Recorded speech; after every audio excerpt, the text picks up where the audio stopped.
Creative, Mrs. Bird here with today's English. So our what is to identify the features of instructions. So the first thing that I'd like you to do is to think back to when we've written instructions, even when we followed instructions. So when we were making our Egyptian bread or the jam sandwiches or the apple crumble, I want you to think back and what are the features of instructions? What do we include when we are writing instructions?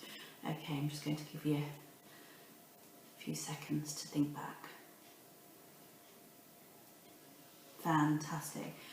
Okay, so what I'm going to do now is I'm going to give you some instructions. I'm going to show you the instructions of how to make your ancient Egyptian bread, and I've also got one for how to make fruit pizzas. And maybe if you have a look at them, that might jog your memory about those features that we include. Okay, and as you're looking at them, what I'd like you to do is have a look and see what is the same about each one. Okay, I'm going to give you a 30 seconds in order to look through.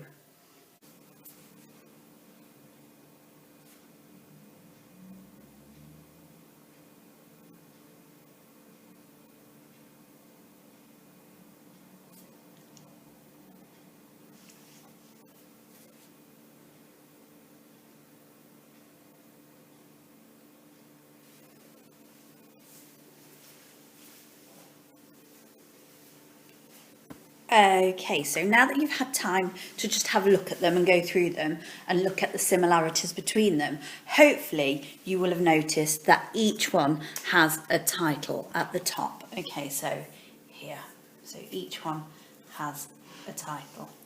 Okay, hopefully you've noticed that they also have subheadings. Okay, so little headings within it. Okay. Hopefully you will notice that each one has linking adverbs. Okay, so each one has linking adverbs. So it's first, next, after, then. Okay. Hopefully you've noticed those imperative verbs, so those bossy verbs that tell us to do something.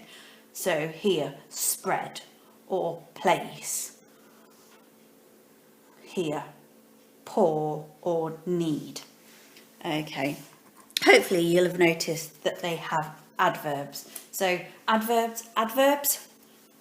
Hopefully you'll have said when, where, how. So these are telling us how to do it. So for example, gently or slowly or carefully. And hopefully you will have noticed that they have coordinating conjunctions. So within our instructions, you can see that they are linked together with coordinating conjunctions. So we have and. We have and again. We have so. Okay, fantastic. Right, what I'd like to do is I'd like to play a little game. So what I'm going to do is I'm going to remove these. Okay, I will leave them along the top so that you can see them, but I'm moving them from next to. Okay, so we're going to play a bit like Simon Says, but instead of Simon, it's going to be Mrs. Bird. So Mrs. Bird is going to tell you to do something. So for example, point to the title.